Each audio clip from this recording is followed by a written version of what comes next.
नमस्कार दोस्तों, कैसे हैं आप लोग। लक्ष्मीकांत की 54वीं वीडियो में आपका स्वागत है। यहाँ पे सेंटर स्टेट रिलेशंस को हम लोग शुरू कर रहे हैं। सेंटर स्टेट रिलेशंस में लेजिस्लेटिव रिलेशंस की बात होगी और लेजिस्लेटिव रिलेशंस के अंदर 4 हेड्स हैं। उन 4 हेड्स में 2 हेड्स को आज हम लोग समझने की कोशिश करेंगे। तो आगे बढ़ने से पहले दोस्तों इस वीडियो पे लाइक का बटन दबा दीजिए। इस किताब को अब तक अगर आपने नहीं खरीदा है तो जरूर खरीद लें। जैसा कि मैंने आपको शुरुआत में बताया है, बहुत सारा इंट्रोडक्शन हो चुका है कि इंडिया का जो संविधान है वो फेडरल है। फेडरल है मतलब पावर डिवीजन है भाई, अपने अपने हिस्से दे दिए गए हैं सेंटर को, स्टेट्स को अपने अपने हिस्से में वो नियम कानून बना सकते हैं। ठीक है भाई, लेकिन ये जो नियम कानून है ना, ये अलग अलग फील्ड्स में बनेंगे। जैसे लेजिस्लेटिव पावर है, इसका भी डिवीजन होगा। एग्जीक्यूटिव पावर है, इसका भी डिवीजन होगा। फाइनेंशियल पावर है, इसका भी डिवीजन होगा। तो पावर भी तो बहुत तरीके की होती है। नियम कानून बनाने की ताकत, उन नियम कानून को इंप्लीमेंट करने की ताकत, पैसा कलेक्ट करने की ताकत। तो इन सब में प्रॉपर डिवीजन किया है हमारे संविधान में। लेकिन एक और ताकत है दोस्तों जिसमें डिवीजन नहीं हुआ। एक और जो सबसे इंपॉर्टेंट ताकत यहां पे निकल के आती है वो होती है जुडिशियल सिस्टम, जुडिशियल पावर। तो अगर आप यूएसए को देखोगे तो यूएसए की फेडरल जुडिशरी अलग है, उनकी जो स्टेट की जुडिशरी वो अलग है, लेकिन उनकी जुडिशरी बहुत ज्यादा इंडिपेंडेंट है।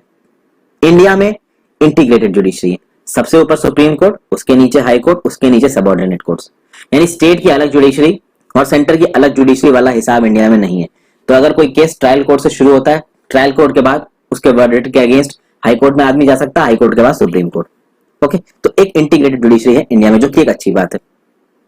अब अगर कॉम्पिटेंस की बात की जाए, नियम कानून को बनाने की बात की जाए, तो भाई सेंटर को जो पावर दी गई और स्टेट को जो पावर दी गई, अपने अपने पावर्स में दोनों लोग सुप्रीम है। यानी सेंटर को जो फील्ड्स दिए गए उस फील्ड में सेंटर नियम कानून बना सकता है, उसे कोई नहीं रोकेगा। स्टेट को जो फील्ड दिए गए, अब वो फील्ड कौन कौन से दिए गए हैं 7th शेड्यूल में, उसके बारे में भी थोड़ी देर में बात करेंगे। तो स्टेट्स को जो फील्ड दिए गए उसमें वो अपनी ताकत, फील्ड कौन से दिए गए, स्टेट लिस्ट जो है आपकी 7th शेड्यूल में कॉन्करेंट लिस्ट है। तो अगर इन फील्ड्स में स्टेट गवर्नमेंट नियम कानून बनाती है तो उन नियम कानून को उतना ही इंपॉर्टेंट माना जाएगा जितना अगर पार्लियामेंट नियम कानून बनाती तो उसको माना जाएगा। लेकिन स्टेट्स ऑब्वियस सी बात है अपने नियम कानून को एक स्पेसिफिक एरिया में बना सकते हैं, तो उसकी भी हम बात करेंगे। तो फेडरल सिस्टम ऑपरेट कैसे करेगा, इफेक्टिवली ऑपरेट कैसे करेगा टू बी प्रिसाइज।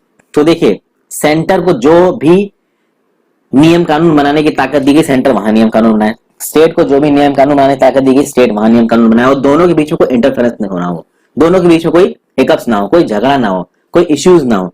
तो अगर दोनों लोग अपने अपने जुरिस्डिक्शन में नियम कानून बना रहे हैं और दोनों के बीच में कोई झगड़ा नहीं हो रहा है, तो आप बोलोगे this is basically an effective operation of federal system. और इस चीज के लिए प्रॉपर इंतजामात किए गए हमारे कॉन्स्टिट्यूशन में। हमारे कॉन्स्टिट्यूशन में बहुत इलेबोरेट प्रोविजंस दे रखे हैं जिसके चलते पावर को बांटा गया है सेंट्रल स्टेट के बीच में।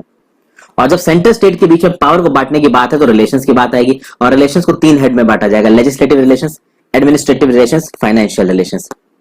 और फिर हम सबसे पहले शुरुआत करेंगे लेजिस्लेटिव रिलेशंस की। ओके, अब बात करते हैं लेजिस्लेटिव रिलेशंस की। देखिए, अगर लेजिस्लेटिव रिलेशंस की बात की जाए सेंटर और स्टेट्स के बीच में, तो कौन कौन से आर्टिकल निकल के आते हैं। Article 245 to article 255 in part 11 of the constitution ये बताएंगे legislative relation between centre and states. और भी बहुत से आर्टिकल्स हैं, वो जैसे जैसे आते जाएंगे किताब में इंपॉर्टेंस के हायरार्की में, वो मैं आपको बताता जाऊंगा। किसी भी फेडरल कॉन्स्टिट्यूशन की तरह इंडिया में भले ही फेडरल नाम का शब्द सीधे सीधे आया ना हो, लेकिन फिर भी लेजिस्लेटिव पावर को सेंटर और स्टेट के बीच में डिसाइड किया गया। ठीक है, उस पावर को सेंटर कहां कहां इस्तेमाल कर सकते हैं, स्टेट्स कहां कहां इस्तेमाल कर सकते हैं, इसको भी बताया गया है। वो कौन सी इमरजेंसी सिचुएशन है जिसमें स्टेट की लेजिस्लेटिव पावर के ऊपर पार्लियामेंट का कब्जा हो सकता है, इसको भी बताया गया। तो जब भी सेंटर और स्टेट्स के लेजिस्लेटिव रिलेशन की बात आती है, 4 हेड्स में हम इस बात को डिस्कस करेंगे। पहला हेड है territorial extent of central and state legislation. दूसरा head distribution of legislative subjects. तीसरा head parliamentary legislation in the state field. और चौथा head centre's control over state legislation. यहाँ पे हम लोग पहला हेड पूरी तरीके से डिस्कस करेंगे, territorial extent of central and state legislation, और दूसरा हेड को कंप्लीट करने की कोशिश करेंगे, यानी डिस्ट्रीब्यूशन ऑफ लेजिस्लेटिव सब्जेक्ट्स। सबसे पहले समझ पहुंचते हैं territorial extent of central and state legislation. बहुत ध्यान से समझिएगा, हो सके तो किताब को अपने सामने खोल कर रखें लक्ष्मीकांत को, ना भी हो तो भी अगर आप ध्यान से सुनेंगे तो आपको समझ में आ जाएगा। देखिए, पार्लियामेंट पूरे देश के लिए नियम कानून बना सकता है, और देश की बाउंड्री जहां जहां पे जाएगी वहां वहां के लिए लेजिस्लेटिव ताकत बनाने की पावर है किसके पास, पार्लियामेंट के पास। तो पार्लियामेंट जो भी ताकत बनाएगा, जो भी लेजिस्लेटिव नियम कानून बनाएगा, पूरे देश में वो एप्लीकेबल होगा। टेरिटरी ऑफ इंडिया में एप्लीकेबल होगा। इस टेरिटरी ऑफ इंडिया में स्टेट्स भी आते हैं, यूनियन टेरिटरीज भी आती हैं, और वो इलाका भी आता है जो अभी के लिए मान लीजिए इंडिया में नहीं है, बाद में आ गया। वहीं पे अगर आप स्टेट लेजिस्लेचर की बात करते हो तो ये बताना कोई रॉकेट साइंस नहीं है कि स्टेट लेजिस्लेचर नियम कानून केवल उस पर्टिकुलर इलाके के लिए बनाएंगे जहां पे स्टेट लेजिस्लेचर का ज्यूरिसडिक्शन है। तो एक स्टेट की जो बाउंड्रीज है उसके अंदर जो भी नियम कानून बनेगा, स्टेट लेजिस्लेचर बनाती है, वो उस बाउंड्री के अंदर लागू होगा, उसके बाहर नहीं लागू होगा। अनटिल अनलेस वो नियम कानून किसी एक ऐसे ऑब्जेक्ट पे लग रहा हो जो कि उस स्टेट लेजिस्लेचर के ज्यूरिसडिक्शन के अंदर से निकल रहा है। समझ गए दोस्तों? इसका मैं आपको एक एग्जांपल देता हूं। मान लीजिए एक पर्सन ने फ्रॉड किया, स्टेट लेजिस्लेचर ने कोई कानून बना रखा है, लैंड से रिलेटेड एक लॉ बना रखा है स्टेट लेजिस्लेचर ने, और उस लैंड से रिलेटेड लॉ को इसी स्टेट के एक नागरिक ने वायलेट किया और वो स्टेट से भाग गया। अब उसने जो गलती की है वो स्टेट लेजिस्लेचर द्वारा बनाए गए नियम कानून के अगेंस्ट है, लेकिन सेंटर द्वारा बनाए गए नियम कानून के अगेंस्ट नहीं है। मान लीजिए सेंटर ने उस चीज पे कोई कानून बनाया ही नहीं है, तो अब ये जो पर्सन है वो स्टेट से तो भाग गया है, ठीक है, किसी और जगह पे सेंटर के नियम कानून के हिसाब से वो गिल्टी है नहीं, बट स्टेट लेजिस्लेचर द्वारा बनाए गए नियम कानून के हिसाब से वो गिल्टी है, वो किसी और स्टेट पे बैठा है। तो उस केस में स्टेट लेजिस्लेचर के पास पूरी तरीके से ताकत है कि वो जहां कहीं पे भी है उसको पकड़ के लाके सजा दी जा सकती है। समझ गए दोस्तों? तो स्टेट लेजिस्लेचर का कॉम्पिटेंस उसके इलाके में, साथ साथ उन चीजों पे जिसकी वजह स्टेट लेजिस्लेचर के ज्यूरिसडिक्शन वाले इलाके से एमिनेट होती है। ओके, फिर भाई एक चीज होती है एक्स्ट्रा टेरिटोरियल लेजिस्लेशन। ये क्या चीज है? Extra territorial legislation, sorry for my writing, मतलब कि हमारी टेरिटरी के बाहर जो जिला है वहां पे लेजिस्लेशन। एक्स्ट्रा टेरिटोरियल लेजिस्लेशन का क्या कंसेप्ट है कि भाई देखिए दूसरी कंट्रीज हैं, जैसे मान लीजिए यूएसए ले लीजिए, आपका जर्मनी, फ्रांस ले लीजिए, स्पेन, पोलैंड, इस तरीके की कंट्रीज ले लीजिए। अब वहां पे भारत का तो कानून चलता नहीं है, वहां पे उनका अपना कानून चलता है। तो क्या नियम कानून पार्लियामेंट बना सकती है? वहां पे रह रहे कुछ लोगों के लिए बिल्कुल बना सकती है, अगर वो इंडिया से गए हैं तो पार्लियामेंट के पास ये ताकत है कि भारत के सिटीजन्स वो दुनिया के किसी भी हिस्से में हो, उनकी दुनिया के किसी भी हिस्से में प्रॉपर्टी हो, भारत उससे रिलेटेड नियम कानून बना सकता है। तो मान लीजिए एक पर्सन, मान लीजिए मिस्टर एक्स ने इंडिया में फाइनेंशियल फ्रॉड किया, और इंडिया में फाइनेंशियल फ्रॉड करके वो इंग्लैंड भाग गए, ब्रिटेन भाग गए, और ब्रिटेन में जाके छुप गए। भारत की सरकार को पता चल गया कि भाई ये आदमी तो ब्रिटेन भाग गया, इसने तगड़ा इंडिया में फ्रॉड किया। अब इस आदमी की इंडिया में कोई प्रॉपर्टी है नहीं जिसको सीज किया जा सके, या जो प्रॉपर्टी थी उसको सीज कर लिया, लेकिन जो फाइनेंशियल फ्रॉड किया है वो इतना बड़ा है कि इस प्रॉपर्टी से उसका भरपाना हर्जाई नहीं हो सकती। तो उस केस में मान लीजिए कि इस मिस्टर एक्स की, जो कि ब्रिटेन भाग के गया, वहां पे बहुत सी प्रॉपर्टीज हैं, तो उस केस में एक्स्ट्रा टेरिटोरियल लेजिस्लेशन है भारत की पार्लियामेंट के पास, यानी भारत की पार्लियामेंट नियम कानून बना सकती है और ब्रिटेन की सरकार से रिक्वेस्ट कर सकती है कि देखिए ये जो आदमी है मिस्टर एक्स, ये हमारे यहाँ से फ्रॉड करके भाग के गया, ये हमारा सिटीजन है, तो कृपा करके इसको पकड़ के हमारे हवाले कर दें। साथ साथ इस मिस्टर एक्स की जो भी प्रॉपर्टी है, जो भी एसेट्स हैं आपकी कंट्री में, उनको सीज कर दीजिए, मिस्टर एक्स इसको इस्तेमाल ना कर पाए। ये रिक्वेस्ट भारत की सरकार ब्रिटेन की सरकार से कर सकती है। वो एक अलग बात है कि ब्रिटेन की सरकार इस रिक्वेस्ट को मानेगी या नहीं मानेगी। तो यहाँ पे एक्स्ट्रा टेरिटोरियल लेजिस्लेशन की बात आ गई कि भारत को कोई नागरिक दूसरे देश में भाग गया हो, तो मान लीजिए उसने फाइनेंशियल फ्रॉड किया यूपी में, तो यूपी की सरकार के पास ये ताकत नहीं है कि वो ब्रिटेन की सरकार को रिक्वेस्ट करे कि हाँ भाई ये सीज कर दो, वो सीज कर दो, इसको अरेस्ट कर लो। ताकत किसके पास है? भारत की सरकार के पास है, सेंट्रल गवर्नमेंट के पास है कि भाई वो रिक्वेस्ट करेगा किसको? ब्रिटेन को। तो इस तरीके के जो भगौड़े हैं, जो इंडिया से भाग जाते हैं कोई क्राइम करके, कोई फ्रॉड करके, और वो किसी दूसरे देश में जाके छुप जाते हैं, उनके लिए अगर कोई नियम कानून बना सकता है तो वो हमारी पार्लियामेंट है। स्टेट गवर्नमेंट उनके लिए नियम कानून नहीं बना सकती। तो आप देख सकते हो जो टेरिटोरियल एक्सटेंट है सेंटर का, वो स्टेट से बहुत ज्यादा है, लेकिन जो सेंटर का टेरिटोरियल एक्सटेंट है वो देखिए प्लेनरी नहीं है।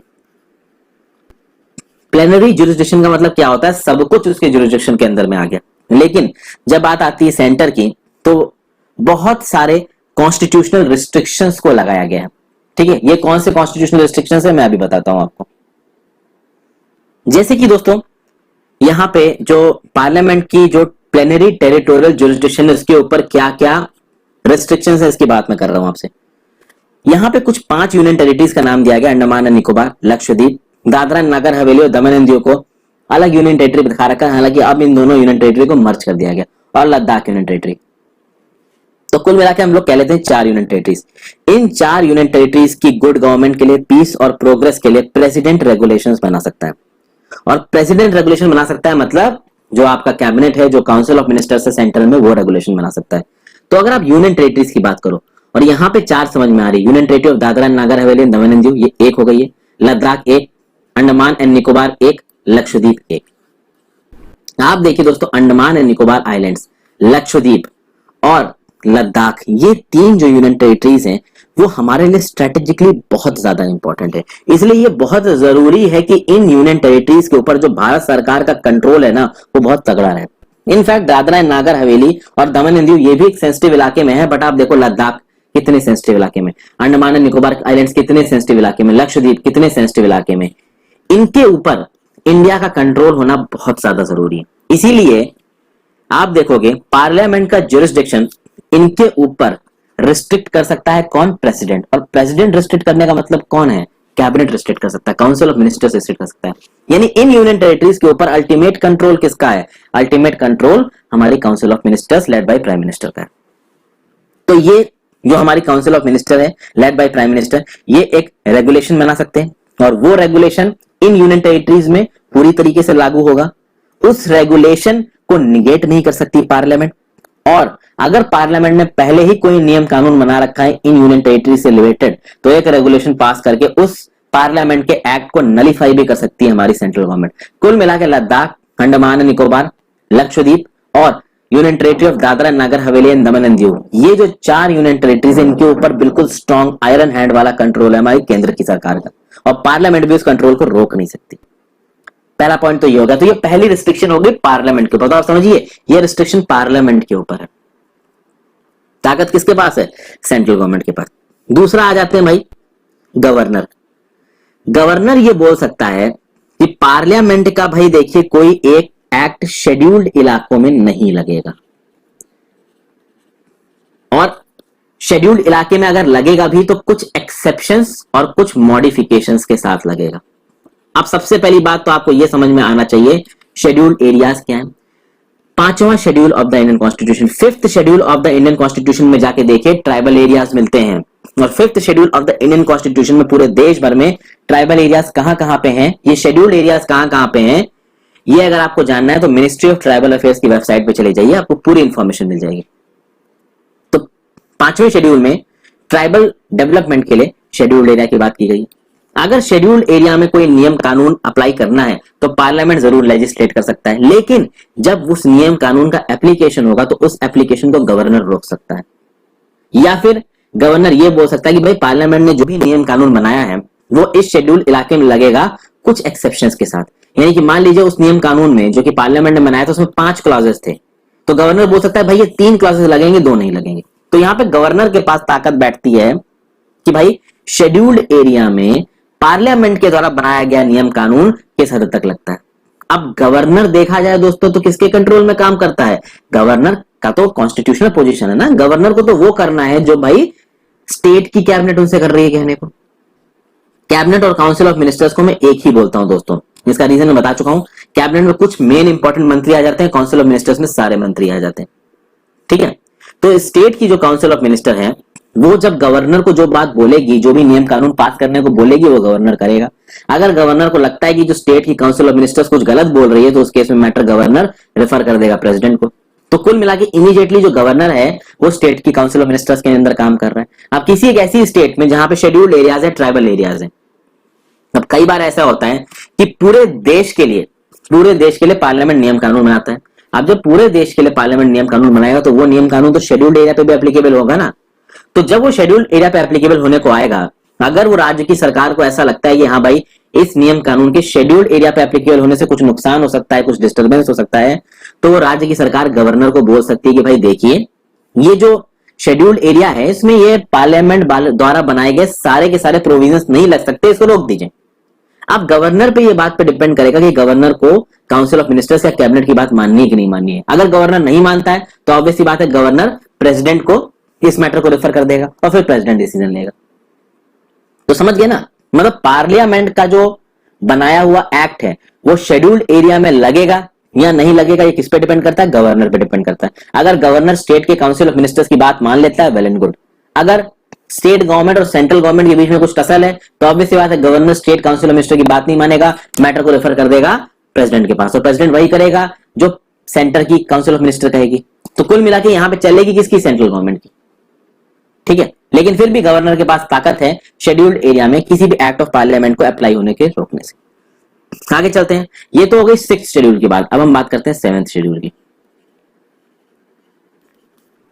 7th शेड्यूल में क्या आता है दोस्तों, सॉरी 7th शेड्यूल बोल रहा हूं, सॉरी दोस्तों 6th शेड्यूल। 5वें शेड्यूल में हमने बात कर ली शेड्यूल्ड एरियाज की। 6ठे शेड्यूल में जाते हैं। 6ठे शेड्यूल में क्या क्या आता है, AMTM। 6th शेड्यूल में 4 स्टेट्स आते हैं, आसाम, मेघालय, त्रिपुरा और मिजोरम, ठीक है। इन स्टेट्स में ट्राइबल एरियाज बने हुए हैं, ऑटोनॉमस डिस्ट्रिक्ट्स बने हुए हैं। तो मान लीजिए पार्लियामेंट ने कोई एक्ट बनाया, तो गवर्नर आसाम या फिर governor of Meghalaya, governor of Tripura, governor of Mizoram, इन चारों स्टेट्स के गवर्नर के पास ताकत है कि मान लीजिए पार्लियामेंट ने कोई एक एक्ट बनाया है और वो एक्ट इन स्टेट्स में भी लागू होगा, बट इन स्टेट्स के जो ट्राइबल एरियाज है, जो ऑटोनॉमस डिस्ट्रिक्ट है, वहां पे गवर्नर उस एक्ट की एप्लीकेशन को ब्लॉक कर सकता है या उस हद तक एप्लीकेशन कर सकता है जिस हद तक वो वेरीफिएबल है, प्रॉपर है। जैसा कि मैंने बताया ना कि मान लीजिए एक एक्ट बना, उसमें 5 प्रोविजन है, तो गवर्नर कह सकता है कि भाई देखिए आसाम में केवल 3 ही लग पाएंगे, 2 नहीं लग पाएंगे, ठीक है। तो 5th शेड्यूल एरियाज के लिए और 6th शेड्यूल के एरियाज के लिए एक्ट ऑफ पार्लियामेंट में कुछ रिस्ट्रिक्शंस लगाए जा सकते हैं। तो एक्ट ऑफ पार्लियामेंट जो कि पूरे देश पे अप्लाई होता है, वो हो सकता है कि 5वें शेड्यूल की जो शेड्यूल्ड एरियाज हैं और 6ठे शेड्यूल के जो ट्राइबल एरियाज हैं, जिनको ऑटोनॉमस डिस्ट्रिक्ट भी कहा जा सकता है, वहां पे उनके एप्लीकेशन को कुछ हद तक रिस्ट्रिक्ट किया जाए, कुछ हद तक रोक दिया जाए। ये ताकत मिलती है किसको, गवर्नर को। गवर्नर को मतलब स्टेट के काउंसिल ऑफ मिनिस्टर्स को, बट गवर्नर पर अल्टीमेट कंट्रोल किसका है, सेंटर के काउंसिल ऑफ मिनिस्टर्स को। तो अल्टीमेटली चलेगी किसकी, सेंटर की, ठीक है। तो ये मैंने पूरी बातें आपको समझाई हैं। अब बात करेंगे डिस्ट्रीब्यूशन ऑफ लेजिस्लेटिव सब्जेक्ट्स। अब 18.5 मिनट की वीडियो हो चुकी है, 20 मिनट से ज्यादा मैं बोलता नहीं हूं, तो मैं अब इसको अगली ही वीडियो में टेकअप करूंगा। आई होप आपको सीखने को मिला होगा दोस्तों। एक एक लाइन को मैं तरीके से समझा रहा हूं तो समय लग रहा है, आप भी पेशेंस के साथ बियर करिए। जो लोग प्रीलिम्स का एग्जाम देने वाले हैं वो अब अपने रिवीजन पे फोकस करें। अभी भी अगर कोई प्रीलिम्स का एग्जाम दे रहा है और यहाँ लटका है, तो भाई उसकी प्रिपरेशन थोड़े गलत तरीके पे जा रही है। तो thank you for watching this video friends, have a great day, good bye.